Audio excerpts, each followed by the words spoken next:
Seorang ayah terpergok mencuri di sebuah rumah, namun polisi kini membebaskannya. Ada alasan kemanusiaan hingga polisi membebaskan seorang ayah yang mencuri demi anaknya. Bagaimana duduk perkara? Kasus seorang pencuri dibebaskan. Polisi membebaskan seorang laki-laki berinisial ML yang sempat ditangkap karena mencuri di rumah warga Palopo, Sulawesi Selatan.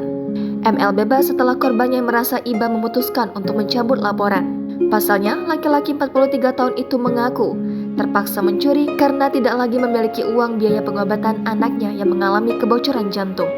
Kepala Satu Reserse Kriminal Kepolisian Resor Palopo, Ibtu Ahmad Rizal mengatakan, pengakuan ML sudah dikonfirmasi kebenarannya.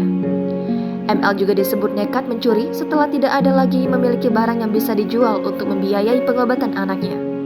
Dalam pencurian yang berlangsung pada Jumat 29 September lalu dini hari, ML sempat mengangkut 1 unit televisi, 1 monitor, 30 bungkus rokok, kamera CCTV, dan sejumlah uang dari rumah korbannya. Sejumlah barang itu sudah dikembalikan. Setelah dinyatakan bebas, ML terisak tangis dan menyatakan tidak akan lagi mengulangi perbuatannya. ML menceritakan anaknya yang masih berusia 4 tahun sudah berulang kali menjalani perawatan di rumah sakit karena bocor jantung. Pengobatan anak itu selama ini bergantung dengan bantuan orang dan BPJS Kesehatan. Namun ada biaya-biaya lain yang perlu dibayar ML.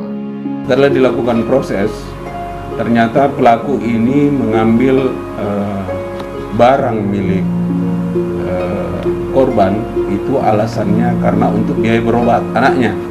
Sehingga Bapak Kapolres memerintahkan kami untuk melakukan pengecekan kebenaran dari pengakuan tersangka. Dan hasil pengecekan anggota kami, jadi betul anaknya ini memang